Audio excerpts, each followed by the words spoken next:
मोहम्मद हर जगह हमें लाजवाब कर रहे हैं और अब हमारे कबीले के खिलाफ एक नई शायरी लाए। बच्चे भूख से मर रहे हैं। अब्दुल हाशिम काबा के सरदार आ रहे हैं। ये कहानी है नबी पाक के दादा हाशिम की। ये दास्तान है सूरह कुरैश की। लिइलाफि कुरैश इलाफिहिम रिहलतश शिताइ वस्सैफ फलयअबुदू रब्ब हाज़ल बैत अल्लज़ी अतअमहुम मिन जूइन व आमनहुम मिन खौफ। अल्लाह ताला ने सूरा कुरैश तब नाजिल की जब मक्का में कुरैश का घमंड बहुत बढ़ गया था और वो नबी पाक की मुखालफत करने लगे। ऐ कुरैश के लोगों, मुझे समझ नहीं आती कि अगर अल्लाह ने कोई नबी चुनना था तो कुरैश के अमीर सरदारों में से क्यों नहीं चुना। पूरे मक्का में बनो हाशिम का यही मुफल्लस शख्स मिल्ला अल्लाह को। ये वो दौर था जब मक्का कहत का शिकार था, आबादी कम थी, उसके बावजूद लोग भूख से मर रहे थे। ये वो दौर था जब लोग हजरत इब्राहीम की सिखाई हुई तौहीद को भूल चुके थे। मक्का बुत परस्ती और शर्क का घर बन चुका था। मोहम्मद हर जगह हमें लाजवाब कर रहे हैं और अब हमारे कबीले के खिलाफ एक नई शायरी लाए हैं। कहते हैं हम नाशुक्रे हैं। शायद वो ठीक कहते हैं। ये मत भूलो कि हम कुरैश के सरदार हैं। तुम भूल गए वो जमाना जब मक्का भूख से तड़प रहा था। लोग दिन रात बुतों की पूजा करते और कहते कि हमारी दुआओं का वसीला बन। हमारी दुआओं को अल्लाह तक पहुंचा दे। हुबल की शान सलामत हो। बच्चे भूख से मर रहे हैं, हमारी मदद फरमा। वक्त गुजरता गया, लोग बुतों की पूजा करते रहे, लेकिन धीरे धीरे इंसान और जानवर मरने लगे। फिर एक उम्मीद जागी, एक आवाज उठी, अब्दुल हाशिम काबा के सरदार आ रहे हैं। हाशिम प्यासों को पानी पिलाते, अपने लोगों की मदद करते। फिर भी मक्का पर भूख के बादल मुंडलाते रहे। मक्का को एक प्लान की जरूरत थी जिससे उस भूख को खत्म किया जाए। हाशिम जगह जगह जाकर प्लान बनाते, अपने लोगों से मशवरे करते कि शायद कोई रास्ता निकल जाए। मैं अपने लोगों को इस हाल में नहीं देख सकता।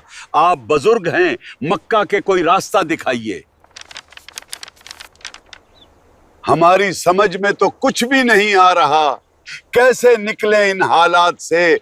मक्का एक रेतला इलाका था। वहाँ ना फल पैदा होते थे, ना सब्जियां, और ना ही सोने की कानें थीं। मट्ठी भर भूखे लोग थे।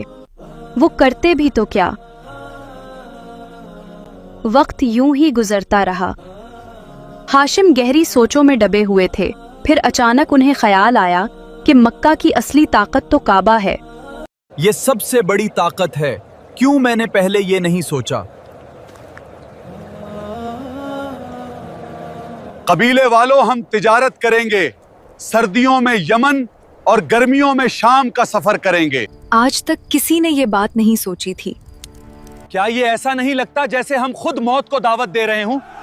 शाम ढलते ही डाकू हमारा माल लूट लेंगे और हमें कत्ल कर देंगे। हम बैतुल्लाह के मुहाफिज हैं, हम पर कोई हाथ नहीं डाल सकता। हाशिम ठीक कह रहा है। लोग हमारा कुछ नहीं बिगाड़ सकते। हम हैं कुरैश। मक्का में बहुत से बुत रखे गए थे, तकरीबन 360, और हर कबीला साल में एक बार अपने मखसूस बुतों के पास हाजिरी देता था। इस बार देखना, लात और इज्जा मेरे तोहफे से खुश हो जाएंगे। बहुत खूबसूरत तोहफा लाया हूं मैं। अगर कोई कबीला कुरैश पर हमला करता तो उनको इस बात का डर लगा रहता कि कहीं ऐसा ना हो कि कुरैश वाले उनके बुत को कोई नुकसान पहुंचा दें। अगर किसी ने हिम्मत भी की तो निकाल देंगे इस कबीले के बूत को। हाँ बिल्कुल। जब ये बात समझ आ गई तो कुछ ही दिनों में सफर की तैयारी कर ली गई। वो सर्दियों में यमन और गर्मियों में शाम का सफर करते हैं। आप फिक्र ना करें, मैं जल्द वापस आऊंगा।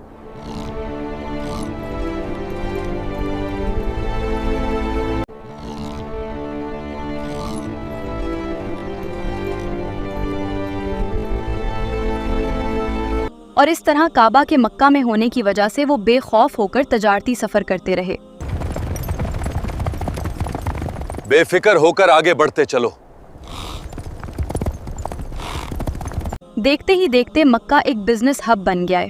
اس لمبے سفر کی وجہ سے قریش کو دنیا کا اتنا ایکسپوجر ہو گیا کہ وہ کئی ملکوں کے بادشاہوں سے ملنے لگے، اور اسی سفر کے دوران انہوں نے خط لکھنا سیکھا، جسے بعد میں قرآن لکھنے میں استعمال کیا گیا۔ ہاشم اللہ کو پیارے ہو گئے، لیکن یہ سردیاں اور گرمیوں کا سفر چلتا رہا اور مکہ ایک بڑا بزنس ہب بن گیا۔ یمن کے بادشاہ ابراہا نے مکہ پر قبضہ کرنے کا فیصلہ کیا۔ اس نے ارادہ کر لیا کہ وہ اللہ کے گھر کعبہ کو توڑ دے گا، کیونکہ وہ چاہتا تھا مکہ کی جگہ یمن بزنس کا سینٹر بنے۔